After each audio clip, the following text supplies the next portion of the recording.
Gloria a Dios. Continuamos con el tema del libro de los Éfesos. Pablo es el autor. Pablo escribe esta carta desde la cárcel. Antes de ser apóstol, hemos mencionado que él era un perseguidor de la iglesia. Estaba en contra de los primeros cristianos. Con esa amenaza, con esa furia que él tenía, el Señor Jesús en el camino hacia Damasco se le apareció, y ahí fue el llamado de Jesucristo a Saulo para ser apóstol llevado hacia los gentiles. Hemos mencionado en el capítulo 1, en el versículo 1, hemos visto la autoridad, la credencial de este apóstol. Dice: Pablo, apóstol de Jesucristo, por la voluntad de Dios, a los santos y fieles en Cristo Jesús que están en Éfeso. En este versículo 1 encontramos la credencial, encontramos la autoridad de este apóstol. Él está reconociendo que es Pablo, apóstol de Jesucristo.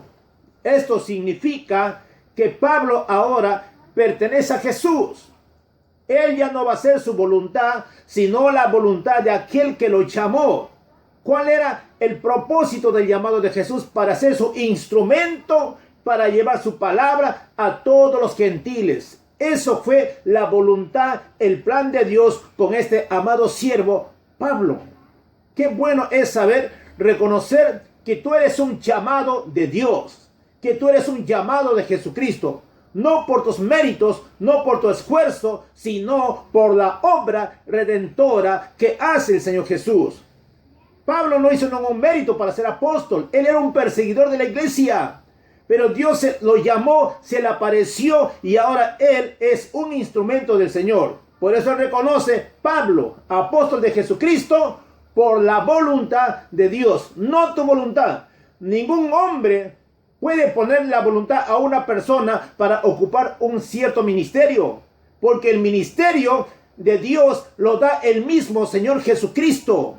Todos nosotros somos llamados al ministerio de ayuda, pero a un ministerio específico, para ser un apóstol, para ser un profeta, para ser un evangelista, para ser un pastor o maestro, lo da el mismo Señor. Él mismo es el que llama para ocupar este ministerio. Tú no puedes escoger este ministerio, porque este ministerio lo pertenece a Dios.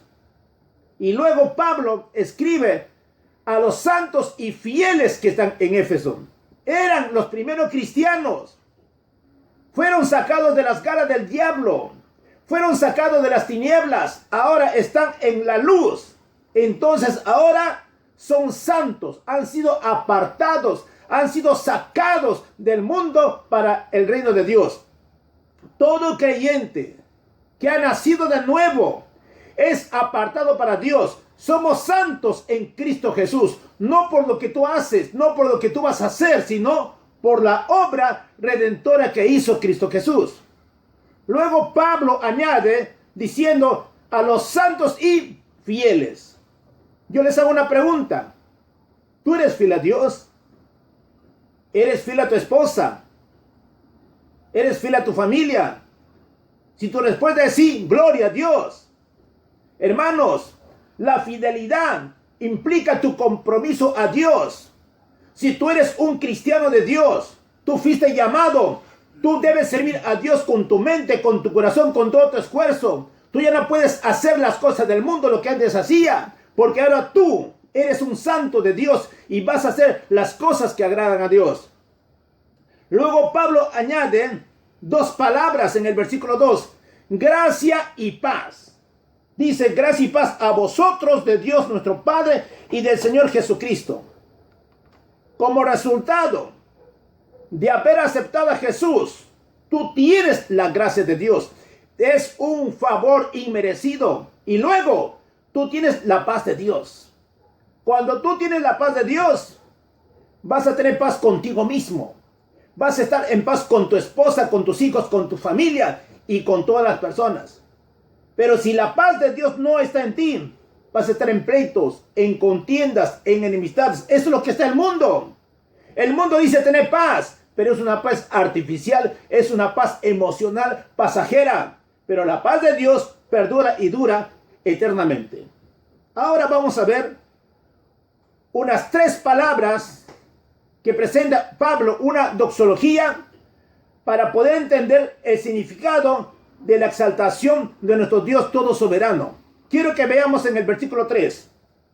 Dice: bendito sea el Dios y Padre de nuestro Señor Jesucristo, que nos bendijo con toda bendición espiritual en los lugares celestiales en Cristo Jesús. Vamos a describir estas 3 palabras, lo que significa que nosotros en Cristo somos eternamente bendecidos por Él. Pablo presenta esta doxología, la exaltación a Dios, con 3 palabras: bendito, luego dice bendijo, luego es bendición. La Biblia dice que el pueblo de Dios está siendo destruido por falta de conocimiento. Un tiempo atrás escuché una historia de este pastor, siervo de Dios, David Logacho, y él menciona un hombre que estaba viviendo con dificultades económicas en un pueblo muy pequeñito. Este hombre decidió enrumbarse a otra ciudad más grande en busca de un buen progreso. Y este hombre salió de su pueblo llevando poco dinero. Y entonces compró un boleto, subió a un tren y estaba 3 días ahí. No había comido absolutamente nada porque no tenía dinero. El poco dinero que tenía lo estaba reservando para llegar a una ciudad y luego conseguir un empleo. Pero por no poder más aguantar de hambre, este hombre se acerca al comedor y pide un cafecito, y el encargado del comedor del tren le dice: señor, ¿usted subió en el camino o viene desde la estación principal? Y este hombre dice: yo vengo desde el punto de partida principal. Bueno, señor, ¿usted no sabe que este boleto incluye comida por 3 días? Y este hombre dijo: no, yo no sabía nada. Pues este hombre se estaba muriendo de hambre, a pesar de que el boleto incluía comida por 3 días, por falta de conocimiento. Si este hombre hubiese sabido que su boleto le incluía comida mañana, tarde y noche, este hombre esos 3 días se hubiese alimentado. Así es, muchos cristianos, por falta de conocimiento, viven engañados. Por falta de conocimiento de la palabra, culpan a Dios, pensando de que Dios es el autor de las enfermedades o de la muerte. Por falta de conocimiento, ignoramos de las promesas de Dios. Por eso dijo Jesús claramente: conoceréis la verdad y la verdad os hará libres. Hermanos, tenemos que escudriñar las Escrituras para conocer cuál es la bondad, cuál es la voluntad de Dios para nosotros. Y la Biblia dice que la voluntad de Dios es perfecta, es agradable para sus hijos. Entonces, lo que Pablo nos está diciendo acá en el versículo 3: bendito sea el Dios y Padre de nuestro Señor Jesucristo. La primera doxología, la primera exaltación que Pablo presenta es bendito. Y esta palabra bendito significa hacer el bien a alguien o de algo. Pues Dios es el Padre de las luces, así como lo presenta nuestro siervo Santiago. En 1:17 dice la palabra de Dios: toda buena dádiva y todo don perfecto desciende de lo alto, del Padre de las luces, en el cual no hay mudanza ni sombra de variación. Todo lo bueno viene de Dios. Entonces tú no andes culpando: Dios es el que está mandando esta enfermedad. No. Dios quiere tu sanidad. Dios quiere tu bendición. La Biblia dice en Gálatas capítulo 3, versículo 13, que Cristo Jesús nos redimió, nos libró de la maldición de la ley. Él ya llevó tu enfermedad, Él ya llevó tu dolencia, Él llevó tus pecados, Él murió. En vez de la muerte, Él nos da vida eterna.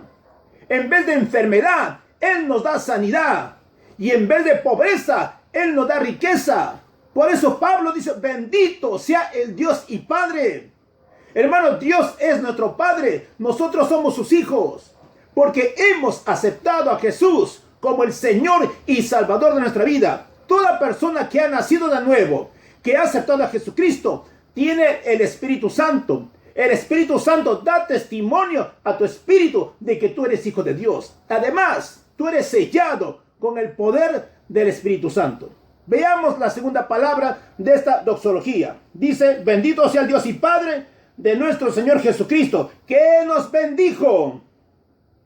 Dios es maravilloso. Dios es bueno. Dios nos bendijo. Tú, hermano, eres una bendición de Dios. Tú no eres un maldito. Si alguien te maldijo, pues Dios te bendice. Dios te dice en esta mañana: hijo mío, bendito mío. Tú eres un bendito de Jehová. Yo soy un bendito de Dios. Todos los creyentes somos una bendición porque Dios está con nosotros. Dios nunca te va a abandonar. Dios nunca te va a dejar. Él va a caminar contigo porque eso es el plan, el propósito del Dios Todopoderoso. La tercera palabra de esta doxología dice que nos bendijo con toda bendición espiritual en los lugares celestiales en Cristo Jesús. Noten esta palabra. Dios nos bendijo. Está en el tiempo pasado. ¿Dónde nos bendijo? En los lugares celestiales en Cristo. Toda la riqueza espiritual, toda la bendición, toda nuestra posición, lo que nosotros somos en Cristo, están en los lugares celestiales. Tú tienes que creerlo. Tú tienes que atraerlo aquí en la tierra y ser una bendición. Si Dios es bendito, nosotros también somos benditos, porque tenemos a Jesús dentro de nosotros, tenemos al Espíritu Santo dentro de nosotros. Entonces, todos nosotros somos los benditos de Dios. En el nombre de Jesucristo, si nosotros escudriñamos la Biblia, escudriñamos la Escritura, vamos a encontrar una riqueza espiritual de lo que nosotros somos en Cristo. Nuestra posición como cristianos vamos a obtener a través de la luz de la palabra de Dios. El diablo quiere cegarte. Él quiere que tú no escuchas la verdad de Dios. Él quiere condenarte. Él quiere atemorizarte. Pero en esta mañana Dios te dice: yo soy tu Padre y tú eres mi bendito. Como tú eres una bendición de Dios, la bendición de Dios te va a acompañar. La bendición de Dios te va a seguir, porque la misericordia de Dios va a estar con nosotros. Somos un pueblo bendecidos porque Dios está con nosotros. Veamos lo que dice ahora en el versículo 4. Según nos escogió en Él antes de la fundación del mundo, para que fuésemos santos sin mancha delante de Él. En estos días vamos a continuar con este estudio de la palabra de Dios, pero vamos a ver el plan, el modelo de Dios que tiene para la iglesia de Cristo Jesús. Todos nosotros somos el cuerpo de Cristo Jesús. Vamos a ver cuál es el plan, cuál es el propósito que Dios tuvo con la iglesia. Y todo está en el corazón de Dios. Entonces no olvidemos que Dios es bendito, que nosotros somos bendecidos. ¿Con qué? Con toda bendición espiritual en los lugares celestiales en Cristo Jesús. Sigan disfrutando de la bendición de Dios. Que la paz de Dios more en cada uno de vosotros. Y gloria a Dios, gloria a Dios.